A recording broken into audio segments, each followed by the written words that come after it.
നമസ്കാരം. ഇന്നത്തെ video applique work ട്യൂട്ടോറിയലാണ്. സൂയിങ് മെഷീൻ ഉപയോഗിച്ച് എങ്ങനെയാണ് ആപ്ലിക് വർക്കുകൾ ചെയ്യുക എന്ന് ലളിതമായി വിവരിക്കുന്ന ഒരു വീഡിയോ ആണിത്. എംബ്രോയ്ഡറി ചെയ്യുന്ന കുറച്ച് പ്രയാസമുള്ള കാര്യമാണ്. എന്നാൽ ആപ്ലിക് വർക്കുകൾ വളരെ ലളിതവും ചെയ്തെടുത്താൽ വളരെ മനോഹരവുമായിട്ടുള്ള ഡെക്കറേഷനാണ്. കുറച്ച് ശ്രമിച്ചാൽ ആർക്കും മനോഹരമായിട്ട് ആപ്ലിക് വർക്കുകൾ ചെയ്തെടുക്കാവുന്നതാണ്. വീഡിയോയിലേക്ക് പോകുന്നതിന് മുമ്പായിട്ട് സബ്സ്ക്രൈബ് ചെയ്തിട്ടില്ലാത്ത എല്ലാവരും സബ്സ്ക്രൈബ് ചെയ്യാനായിട്ട് ഓർപ്പിക്കുന്നു. ലൈക്ക് ചെയ്യണം, ഷെയർ ചെയ്യണം, കമൻറ്റ് ചെയ്യുകയും ചെയ്യണം. നമുക്ക് വീഡിയോയിലേക്ക് പോകാം. ഈ കാണുന്നത് ആണ് നമ്മൾക്ക് ചെയ്യാനുള്ള ആപ്ലിക് വർക്കിൻ്റെ ഡിസൈൻ. അതിനാവശ്യമുള്ള തുണികൾ ഞാൻ എടുത്തു വച്ചിട്ടുണ്ട്. 3 ചെറിയ പീസ് തുണിയാണ് എടുത്തിരിക്കുന്നത്.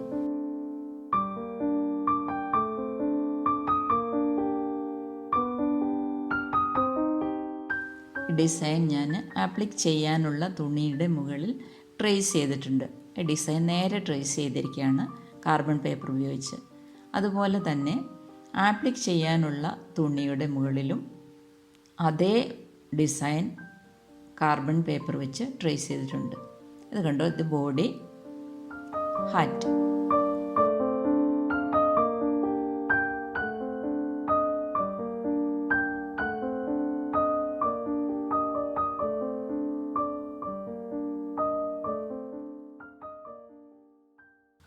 ഇനി ഇവിടെ കൈ വരച്ചിട്ടുണ്ട്, അതും ട്രേസ് ചെയ്തിരിക്കുന്നതാണ് സെയിം ഡിസൈൻ ഉപയോഗിച്ച്.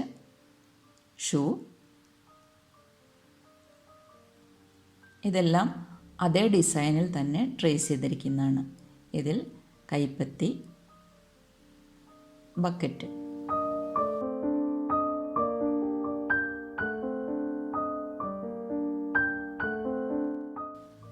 ഇനി ഇതെല്ലാം നമ്മൾക്ക് കട്ട് ചെയ്തെടുക്കണം. ഞാനിപ്പോൾ കട്ട് ചെയ്യാണ്. ട്രേസ് ചെയ്ത വരയോട് ചേർത്ത് ആണ് ഞാൻ കട്ട് ചെയ്തെടുക്കുന്നത്. എന്നാൽ ആ വരയിൽ ടച്ച് ചെയ്യുന്നില്ല, കുറച്ച് വിട്ടിട്ടാണ് കട്ട് ചെയ്യുന്നത്.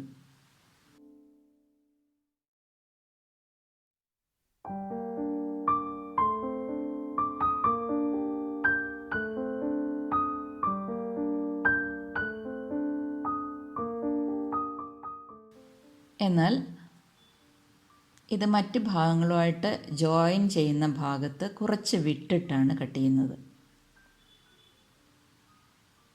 കണ്ടോ? ഇനി നമ്മൾ കൈയുടെ ഭാഗമാണ് കട്ട് ചെയ്യുന്നത്. അതും കുറച്ച് വിട്ടിട്ടാണ് കട്ട് ചെയ്യുന്നത്.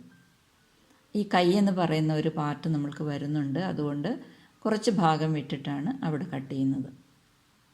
ബാക്കി ഭാഗങ്ങളെല്ലാം ട്രേസ് ചെയ്ത ലൈനോട് ചേർത്ത്, എന്നാൽ ലൈനിൽ തൊടാതെ കട്ട് ചെയ്തെടുക്കാം.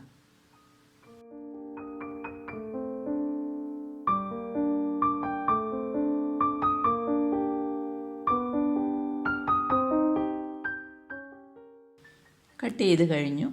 ഇനി നമ്മൾക്ക് കട്ട് ചെയ്ത ഭാഗങ്ങളൊന്ന് വെച്ച് നോക്കാം. കൈപ്പത്തി വെച്ചു,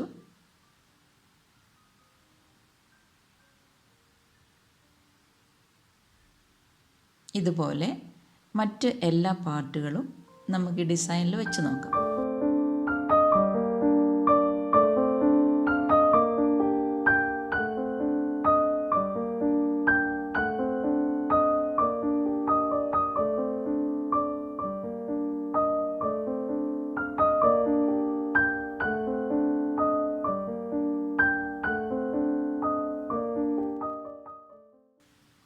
എല്ലാ ഭാഗങ്ങളും വെച്ച് കഴിഞ്ഞു. ഇങ്ങനെയാണ് ഇനി സ്റ്റിച്ച് ചെയ്യേണ്ടത്. ഇനി കുറച്ച് സെറ്റിങ്സ് ഉണ്ട് മെഷീനിൽ, അതിലേക്ക് പോകാം.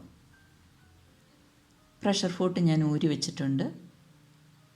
ഫീഡ് ഡോഗ് താഴ്ത്തി വെച്ചിട്ടുണ്ട്. ലെങ്ത് 2 സെറ്റ് ചെയ്തിരിക്കുന്നത്. സെലക്ടർ എ സെലക്ട് ചെയ്തു. എ സെലക്ട് ചെയ്യുമ്പോൾ ഈ സ്റ്റിച്ചസ് ആണ് കിട്ടുന്നത്. എന്നാൽ നമ്മൾ റണ്ണിങ് സ്റ്റിച്ചാണ് ആദ്യം ചെയ്യുന്നത്. റണ്ണിങ് സ്റ്റിച്ചും അവിടെ തന്നെയാണ് കിട്ടുന്നത്. ടെൻഷൻ 2 സെറ്റ് ചെയ്തിട്ടുണ്ട്. ഇവിടെ ഞാൻ ആപ്ലിക് കട്ട് ചെയ്തത് നൂലോടിച്ച് അവിടെ ഉറപ്പിച്ചിട്ടുണ്ട്. കാരണം അത് ചെറിയ പീസസ് ആയതുകൊണ്ട്. എന്നാൽ ഡയറക്റ്റ് തയ്ക്കാൻ ബുദ്ധിമുട്ടുണ്ടെങ്കിൽ എല്ലാ പീസസും നമ്മൾക്ക് ഇതുപോലെ കൈകൊണ്ട് നൂലോടിച്ച് ഫിക്സ് ചെയ്തതിന് ശേഷം തയ്ക്കാം. ആദ്യം റണ്ണിങ് സ്റ്റിച്ചാണ് ചെയ്യുന്നത്. നമുക്കത് ചെയ്യാം. ട്രേസ് ചെയ്ത ഔട്ട്ലൈൻ്റെ മുകളിലൂടെയാണ് റണ്ണിങ് സ്റ്റിച്ച് ചെയ്യുന്നത്.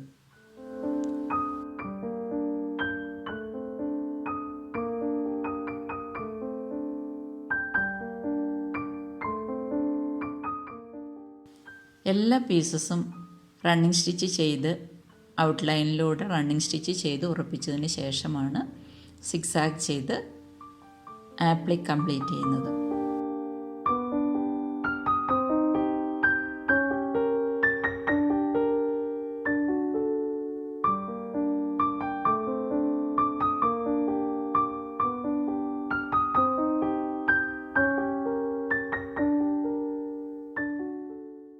ഇനി നമുക്ക് സിഗ്സാഗിലേക്ക് മാറ്റാം.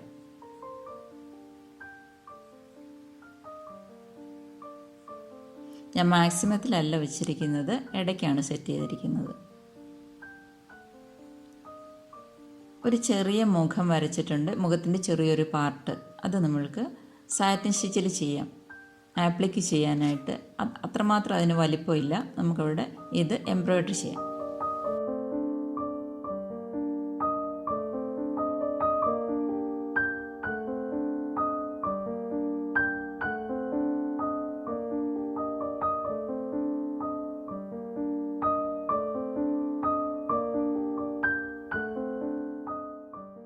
നമ്മൾ ആപ്ലിക്ക് വർക്ക് ചെയ്യാനായിട്ട് സിഗ്സാഗ് ചെയ്യുമ്പോൾ സൂചി രണ്ട് വശങ്ങളിലും, അതായത് നടുക്കുള്ള റണ്ണിങ് സ്റ്റിച്ചിൻ്റെ രണ്ട് വശങ്ങളിലേക്കും എത്തത്തക്ക രീതിയിൽ വേണം ചെയ്യാൻ.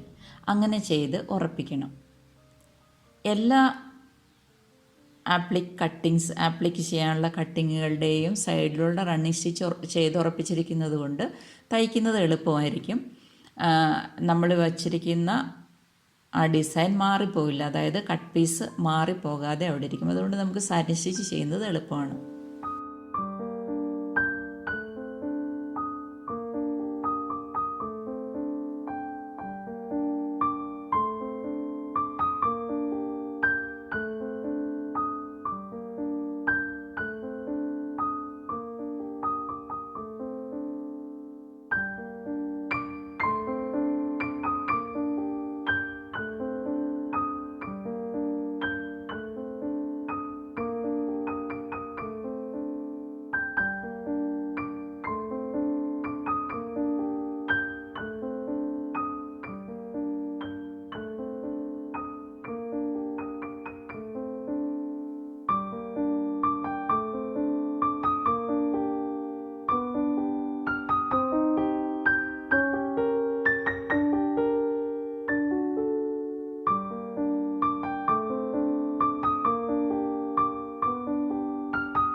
ഇപ്പോൾ നമ്മളുടെ ആപ്ലിക് വർക്ക് പൂർത്തിയായിട്ടുണ്ട്.